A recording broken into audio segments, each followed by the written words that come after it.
Hi hello నమస్తే welcome to Aadya TV. మరంటే ఇప్పుడు లోకేష్ విషయం ఏంటంటే ఇది డైవర్ట్ అవుతుందా లేకపోతే ఏంటి ఇన్నర్ రింగ్ రోడ్ స్కామ్ కానీ ఫైబర్ ఇప్పుడు ఇన్నర్ రింగ్ రోడ్డుకి సంబంధించి మీరు చూసుకుంటా ఉంటే అసలు అది మామూలుగా మాటల రూపేణా జరిగిందే తప్ప దానికంటూ ఒకటి ఏర్పాటు చేసి డబ్బులు విడుదల చేసి ఖర్చు పెట్టింది అయితే ఏమీ లేదు కదా. అవును. రెండోది ఆ రోజు మార్చి 12, 2014 హెరిటేజ్ సంస్థ వాళ్ళు ఓ తీర్మానం చేసుకోవడం జరిగింది. దానికి చైర్మన్గా ఉన్నటువంటి వ్యక్తి భువనేశ్వరి గారు, డైరెక్టర్గా ఉన్న వ్యక్తి నారా లోకేష్ బాబు. వాళ్ళు తీర్మానం చేసుకొని భూములు కొనాలి అనుకున్నారు. 1000 ఎకరాలు అయితే కొనుక్కోలేదు కదా. కొన్న దాంట్లో లింగం లేని వాళ్ళ కొన్న దాంట్లో భూ వివాదం ఉందని చెప్పని వాటిని కూడా తప్పుకొని ఇరికి ఇవ్వడం కూడా జరిగింది. ఇప్పుడు వాళ్ళది పారదర్శకంగానే ఉంది వాళ్ళది. దాన్ని తీసుకొచ్చి తప్పని చెప్పని వీళ్ళు చెప్తున్నారు.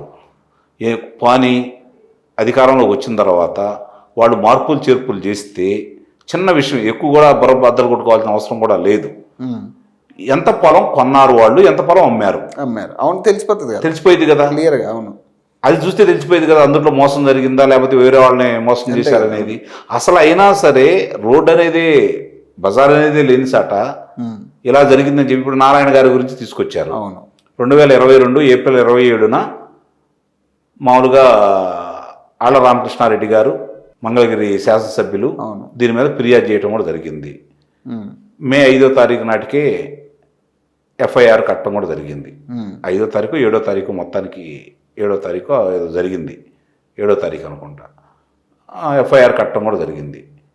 అంటే 10 రోజుల్లోనే వాళ్ళంతా విచారించేశారు, తప్పు జరిగిందని చెప్పి నిర్ధారణకు రావడం కూడా జరిగింది. 10 రోజుల్లోనే మొత్తం. ఇప్పుడు 24 రోజులు అవుతుంది చంద్రబాబు నాయుడు గారు కేసు. ఇంత పెద్ద కేసు 10 రోజుల్లో తేల్చేశారు. 10 రోజుల్లో తేల్చేశారు. అంటే ఇక్కడే అర్థమైపోతుంది కదా ఏం జరిగింది ఏం జరగలేదు అనేది. అవును. ఇవన్నీ దృష్టిలో పెట్టుకున్న తర్వాత ఈరోజు దానికి సంబంధించినటువంటి నారాయణ గారికి కూడా వాట్సాప్లో నోటీసులు వెళ్ళాయి. సరే, ఇప్పుడు న్యాయస్థానం ఇంకో 2 వారాలు పొడిగించింది. అందరూ బెయిల్ మీదే ఉన్నారు. మరి ఏం సాధిద్దామని లోకేష్ గారిని పెట్టారంటే కక్ష సాధింపు అనేది ప్రజలందరూ భావిస్తున్నారు. కానీ ఇప్పుడు లోకేష్ గారి మీద పెట్టింది ఏదైతే ఇప్పుడు ఖచ్చితంగా అది డైవర్ట్ అవుతుందా అరెస్ట్ అనేది, లోకేష్ అరెస్ట్ అనేది? వాళ్ళు లోకేష్ను కూడా నిర్బంధంలో తీసుకోవాలని వాళ్ళ ఆలోచన కనపడతా ఉంది. వాళ్ళు దాన్ని చేస్తారనే భావిస్తున్నాను నేను కూడా. అరెస్ట్ అవుతుంది, ఆయన నిర్బంధంలో తీసుకుంటారు. ఎందుకంటే న్యాయబద్ధంగానూ చట్టబద్ధంగానూ వెళ్తలేదు కదా వాళ్ళు. ఎవరి ఇష్టం వాళ్ళు అన్నట్టు ఉంది ఇప్పుడు. కాబట్టి వాళ్ళు అనుకున్నది చేస్తారని నేను భావిస్తున్నాను. కానీ న్యాయస్థానాలు ఏం చేస్తాయనే చూడాలి. కానీ ఈ స్క్రిప్ట్ రాసి ఆ స్క్రిప్ట్ చదివే మినిస్టర్లు అందరూ కూడా మొన్నటిదాకా మాట్లాడారు. మరి ఇప్పుడు ఎందుకు వాళ్ళు సైలెంట్ అయ్యారు? ఎందుకు? వాళ్ళు ఖాళీగా లేరే మాట్లాడుతూనే ఉన్నారు కదా.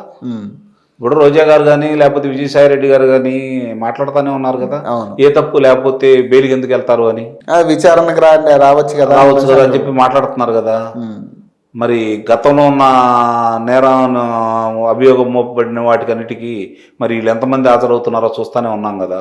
సంవత్సరాలు పొడిగించడం కూడా జరుగుతూనే ఉంది కదా. వాళ్ళు మాట్లాడుతున్నారు. అంటే విచారణకి రావంటే ఇప్పుడు సెపరేట్గా రావడానికి వెళ్ళేది కదా. ఒకళ్ళైతే వాళ్ళ అండర్లోనే ఉన్నాడు. ఇప్పుడు ఆయన లోకేష్ గారు ఎక్కడికి వెళ్ళిపోలేదు. మీడియాని ఎంటర్ చేసి ఎప్పుడే డైలీ మాట్లాడుతూనే ఉన్నారు. మరి ఇంకా విచారణ అంటే చేసుకోవచ్చు కదా.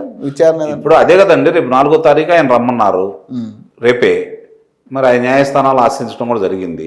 వస్తానన్నాడు, నేను సహకరిస్తాను మీ విచారణకి అని అన్నాడు.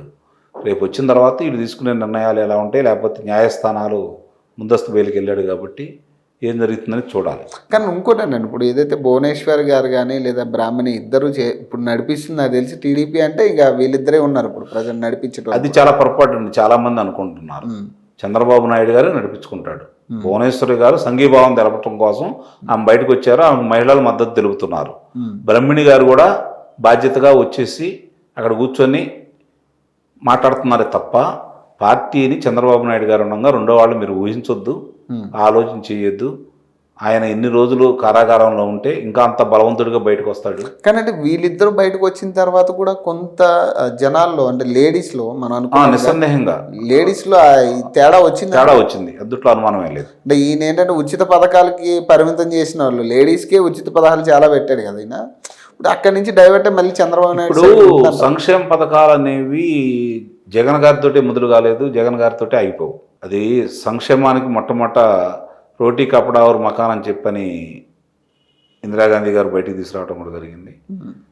అలాగే తెలుగుదేశం పార్టీ అవును. కూడు గూడు గుడ్డ అనే నినాదంతో బయటకు వచ్చింది, విజయవంతం చేశారు. ఎవరూ చేయలేని పనులు చేశారు. కానీ ఈ 40 సంవత్సరాలు దాటిన వాళ్ళకి 15,000 ఇవ్వడం అని ఈ కాన్సెప్ట్ ఎప్పుడు లేదు. అంటే ఇప్పుడు బేసిక్గా వృద్ధాప్య పింఛన్లు, వితంతు పింఛన్లు అనేది మొట్టమొదటి కూడా ఉన్నాయి. అవి ఉపయోగపడేవి. ఇప్పుడు కొత్తగా వచ్చి పెట్టిందంటూ ఏమి లేవు. అయ్యి సరే కొన్ని పెట్టారు, కొన్ని పాత పథకాలు పేరు మార్చి ఇచ్చుకోవడం కూడా జరుగుతూ ఉంది. ఇవన్నీ కొత్త అయితే కాదు కదా. అవును. కాకపోతే లబ్ధిదారులు కొంతమంది అనుకూలంగా ఉంటారు. ఎందుకంటే వాళ్ళకి ఏం ప్రపంచం అయిపోయినా వాళ్ళకి సంబంధం లేదు కదా. వాళ్ళకి డబ్బులు వస్తున్నాయా లేవు అనేది ప్రామాణికంగా చూసుకుంటూ ఉంటారు.